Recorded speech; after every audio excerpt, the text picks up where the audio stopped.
Hey guys, welcome to GCT, where I read out the best stories on Reddit, so you don't have to. The funny, shocking, and satisfyingly juicy. Am I the a-hole for choosing my budget over my boyfriend this Halloween? Today's story comes from the BestofRedditorUpdates subreddit, posted by Trick or Treat.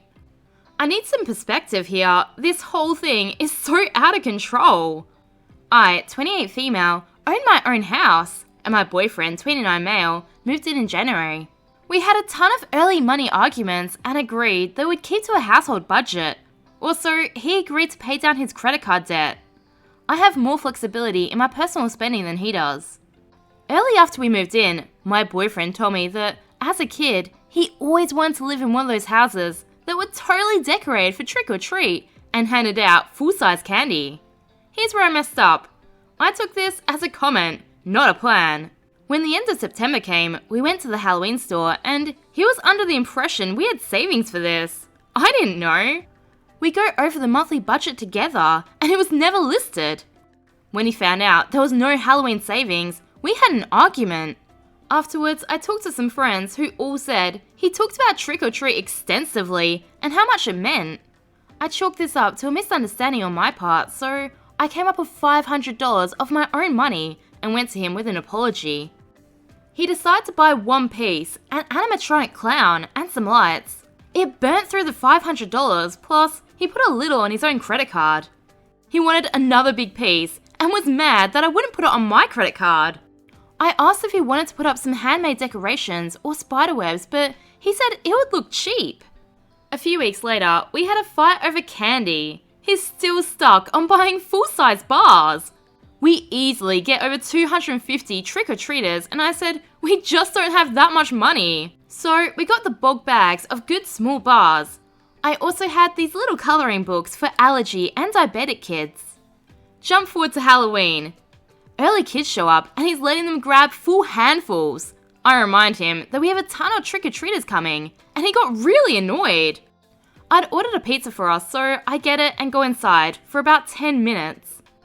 By the time I came back out, the trick-or-treat bowls were empty. He'd been dumping a third of the bowl in each kid's bag and giving out all the colouring books to whatever kids came along.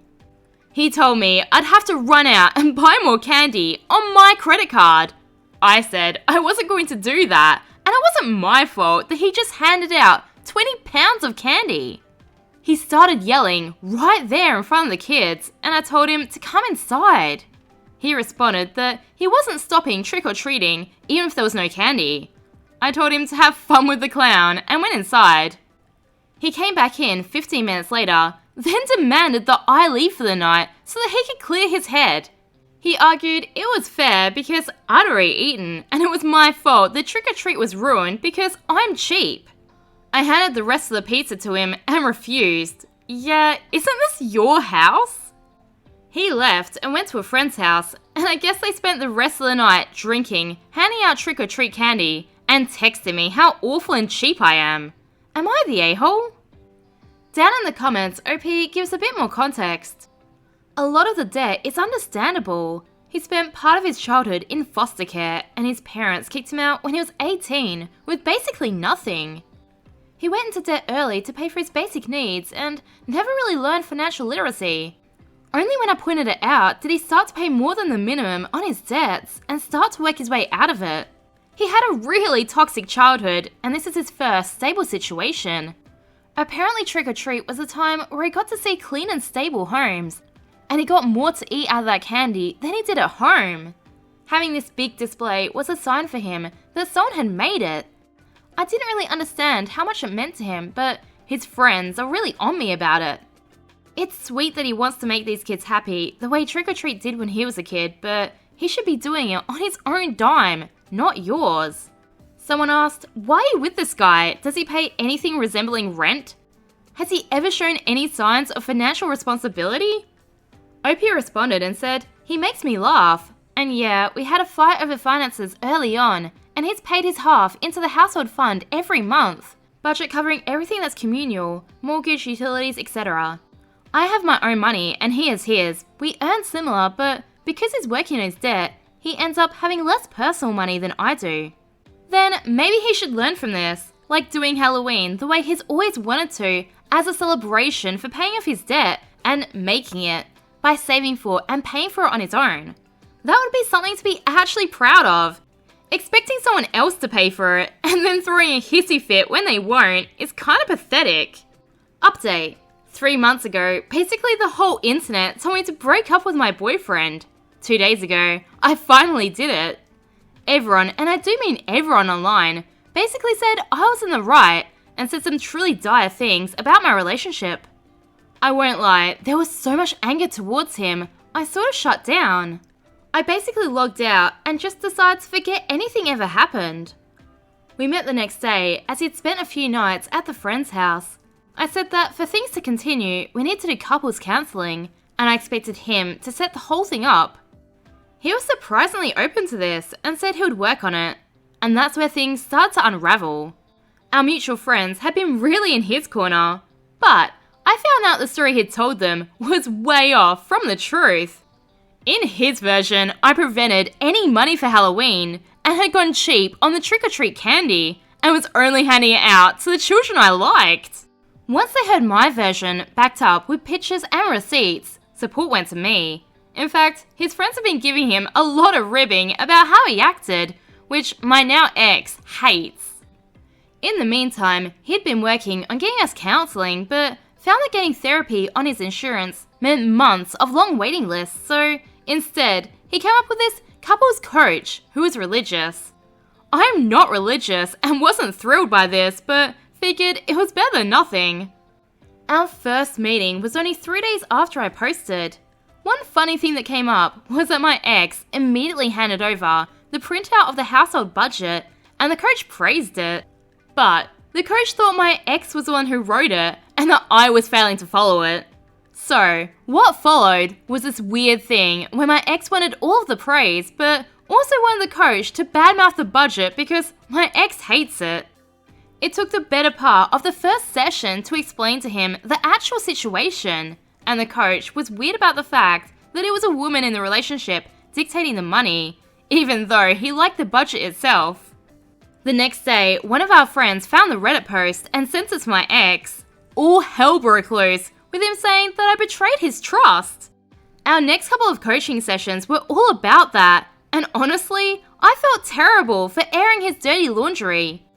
The coach and my ex ganged up on me a ton for publicly humiliating him. Obviously, I'm updating, so I don't care about embarrassing my ex anymore. He has this username, so he'll probably read it. Whatever.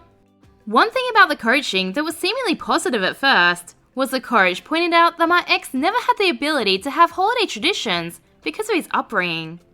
I genuinely felt bad about this, and rolling into Christmas, I made a huge attempt to incorporate him into my family's traditions and to ask if there was anything he wanted to do.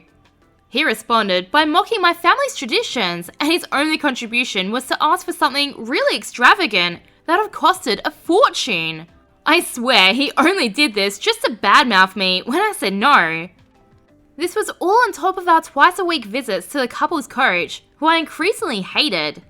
He would go through super religious prayers and had an issue with us living together before marriage. Neither my ex or I agreed with this, but my ex would get super into it whenever the coach would talk about misogynistic men as head of the household stuff. When I said I wanted to move to a regular therapist, my ex said I was undermining his work getting us help. There's a dozen little things that happened in there where I should have broken up, but last week was the final straw. Ever since my ex found the post I made on Reddit, he's been obsessed with going through my phone. Because of my career, I wouldn't let him. I have a lot of emails on my phone that has sensitive information in regards to work. I made a compromise that he could ask who I was texting, etc., and I'd show him at any point. This wasn't good enough. I don't know how he got into my phone, but he went through it fully and started raging that I was keeping things from him, but none of it had anything to do with him. Like, I had a group chat where we were planning a wedding shower for a friend. He's only met this friend in passing. He knew I was helping plan it, but was mad that I hadn't let him know every little detail. Specifically, that was surprising the bride by flying in her aunt, who she rarely sees. I wasn't contributing to this financially, I just knew about it. And somehow, my not telling him that specific little thing was keeping secrets? We were still fighting over this when we went to a party with friends. Apparently, digging through my old chats, he had found where my friend had talked to me in confidence about a tragedy she went through. Only her husband and sisters were really in the know. My ex was drunk and started talking loudly about this to her, with her husband right there. Her husband told him to shut up, and my ex basically got all superior about knowing things and there not being any secrets. It was very close to being a fight. And he was mad at you for airing his dirty laundry through an anonymous Reddit post. What a hypocrite! After that, I told him not to come back to my house, and he seemed really shocked that we broke up. I'm still numb about all of this, but yeah, him, never again. Update 2. It ended the way it began, with an animatronic clown. So, some details since my last post. It's become evident he picked the life coach he did because their website shows some really misogynistic views. It seems he was hoping they would back him up on controlling me. Now I'm in real therapy, don't worry. Secondly, my friend has made up with me for the whole debacle of him reading out old conversations. She's been helping me a lot and has read through these posts and has given me permission to say the secret he outed was that she had a miscarriage. Now, on to the latest. My ex finally came by to pick up his stuff about a week ago. He's hemmed and hawed about this now since he's left. Initially, he only took the bare essentials and dragged his feet. I think he thought I'd take him back. Finally, he shows up with a friend to get his stuff. Every single thing he pulls out of the house, he's snidely telling me I'll miss it. But before he moved in, I had a fully furnished house, and his contributions were either things that he only uses or stuff that I had duplicates of. Except for the clown. When that finally came up, he was angry. He said that now he was living out of a friend's bedroom and doesn't have room to either store it or display it at Halloween. So, he wanted me to pay him back for it. I pointed out that I'd paid for it in the first place. He has this whole alternate scenario where I'd given him the money to buy it as a gift. Therefore, it was his money and I had to repay him. An argument broke out and he stormed out with his stuff and left the clown. I sold it for $200 and look forward to visiting it in a proper long-term Halloween setup. Down in the comments, It's Not Spicy says, "You gifted me $500 to buy something. Therefore, that money was mine. Now you owe me another $500 to buy it back because I don't want it anymore." What kind of convoluted, delusional, manipulative, entitled BS thought process is that? It's mind-boggling. Remember, I post new content every day, so subscribe for more juicy tea.